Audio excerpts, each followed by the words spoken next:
First off, let me thank GIPE for giving me this opportunity of coming in and talking to all of you. Talking is the dawn of the AI, GenAI age in banking and finance. So just to make sure that we are on the same page together with this, you know that AI and machine learning has been around for a long, long time.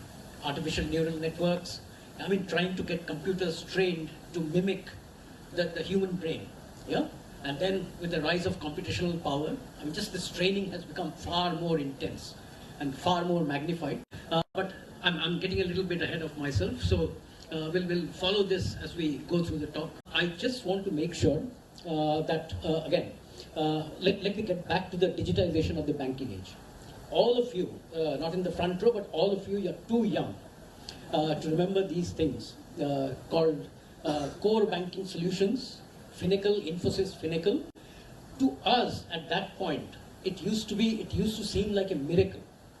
Anywhere banking, right? Previously, you had to hop from branch to branch, but now you could go to any branch and get your job done. Imagine what it did for the migrant population, yeah, where you could access money at a remote location wherever you want. That was amazing. The next step in the evolution of banking, digitization of banking, was the introduction of internet banking and mobile banking. Yeah, anywhere, anytime banking. That was the next step that came in.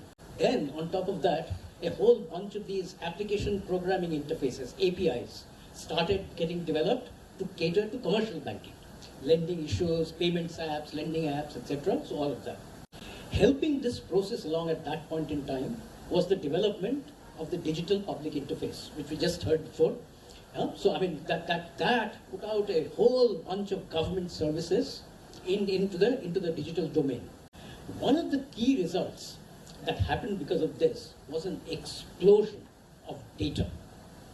And this brings us to the second stage of the banking digitization process.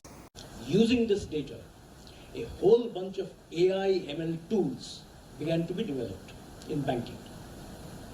So this was the part that looked largely at structured databases.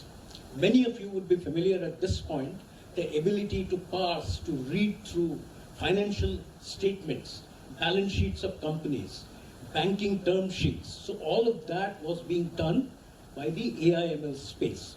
Yeah. So that was the second part.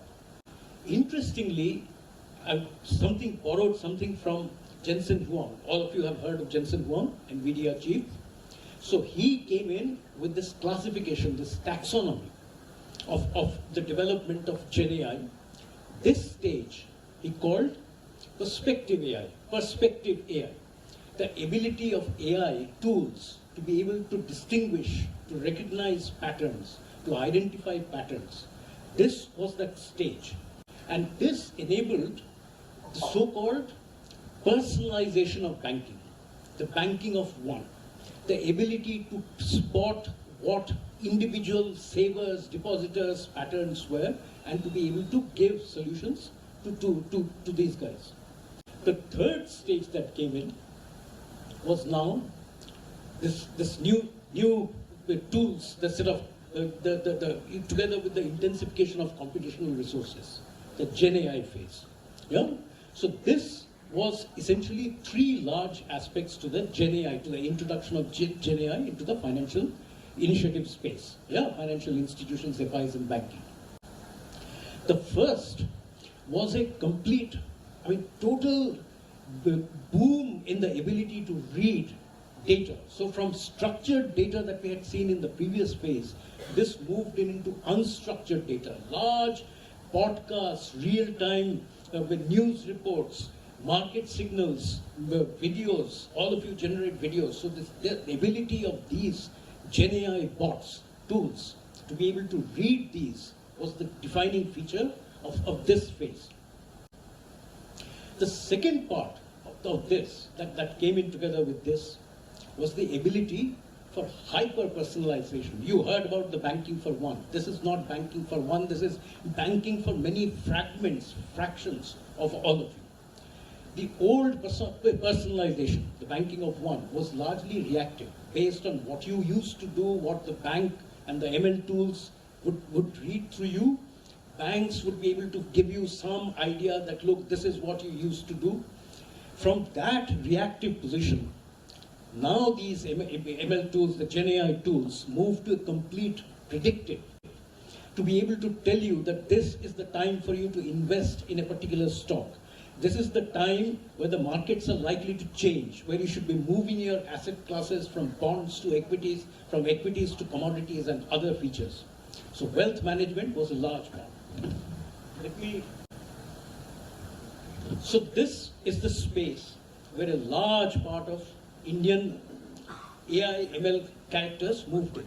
So moving one step back, a large part of the AI ML tools started from payments. Payments was the key entry point for a lot of the fintechs. From payments, then it moved to wealth management. From wealth management, it moved to insurance planning. And from insurance planning, then it moved to the final ultimate part, which is the lending part. So lending card, etc., a whole bunch of tools came in. Now this ecosystem, Prayank Swarup borrowed this from Prayank Swarup, a whole bunch of more Gen AI tools are now coming back into the picture. Yeah. So the large part, the part about this, the Gen AI tools, I've told you about two: the hyper-personalization and the ability to read unstructured data.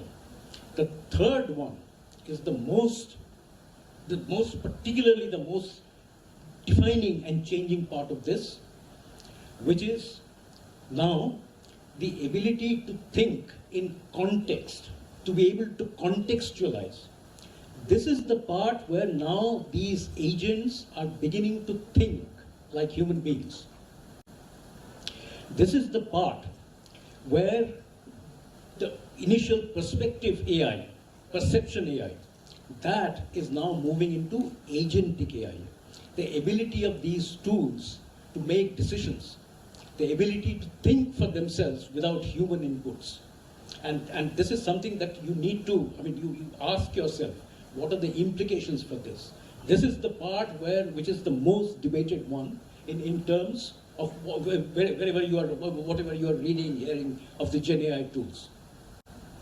So the immediate question that comes in, that in an environment where now AI tools are beginning to think autonomously, independently of human inputs, what kind of regulatory control systems need to be put in place?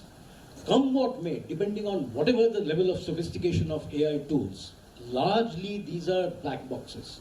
We do not know. Look at it from the artificial neural network. There are various layers in which these systems learn.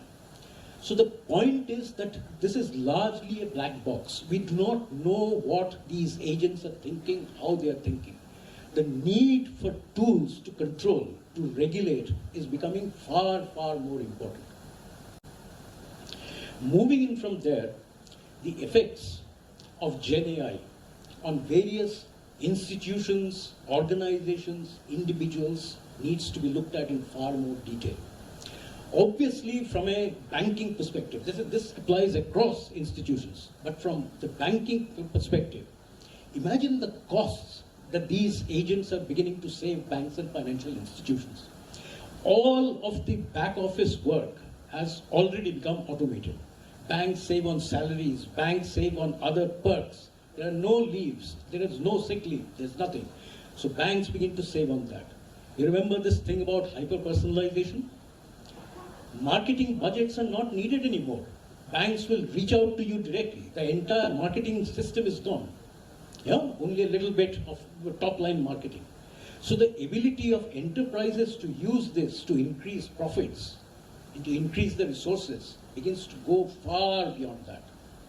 On the flip side of this, the effect on people, employees, others who work in institutions is something which is completely and dramatically different. Just a few days back, the CEO of DBS Singapore Bank, at a NASSCOM event, was talking about the incorporation of AI tools, Gen AI tools. Just look at this, just read through this. So he says that within the next 3 years, DBS Bank would have shrunk its workforce by 10%. 4,000 people. Of course, these are mainly contract workers, etc. but they will have shrunk these within the next 3 years. They would have added 1,000 AI jobs. The frightening part in all of this, he says, and he says that we are now delivering customer service with no humans in the loop. And for the first time in 15 years, he says, I'm struggling to create jobs. On the other side, Klarna. Klarna is a fintech which does various customer servicing, etc., fulfillment. Yeah? Klarna says that their AI tools replaced 700 jobs. So the AI tools did the work. I mean, you can see the data there behind me. That AI tool did the work of 700 agents. 700 in one shift. That's 2,000 people across the day, 24 hours. And the statistics that he quotes say that these interventions are actually better than what you hear from human beings. I'm sure all of you have interacted with bots in India. All of us would probably agree that they are not up to the mark. Yeah? But we are moving there. We are coming there very, very closely. So this is something now that we need to work. So this brings me to the final point of my talk. What do we do? Where do we go from here? So one part is, I think we can all of us agree that this Gen AI evolution now is going to be massively beneficial for humanity. Whether it be healthcare, medicine, the ability, AlphaFold, the deep protein folding analysis, the ability to deliver healthcare to remote areas, the ability for education, ability across the board, yeah, cancer care, whatever. So for the system as a whole, for all of us as a whole, it's going to be very, very beneficial. The other part is, what is it that we have to do as individuals? All of you, the young guys sitting over here, what are the skills that you need to learn to be able to benefit individually from these series of development? There's not one, series of developments. Yeah? And the third part is, what are the kinds of regulatory frameworks that's needed to make sure that these GenAI systems don't go beyond themselves? What are the control systems that need to be put in place? What are the human-machine interfaces, interactions that need to be designed, to optimized, to be able to be able to ensure that these systems do not cross a red line? So I still have a minute. So I'll just in the last couple of days, I read WhatsApp. I warn you, may not be true. Yeah. So something from Yuval Noah Harari. All of you have heard of him. So this guy says that there is a chat, GPT-4 was tasked with fooling CAPTCHA.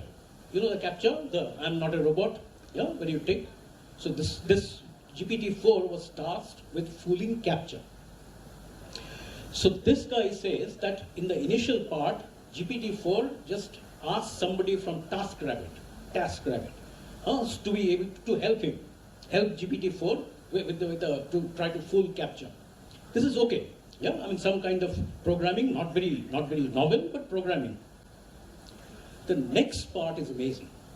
So that the TaskRabbit guy asked GPT-4, why are you asking me?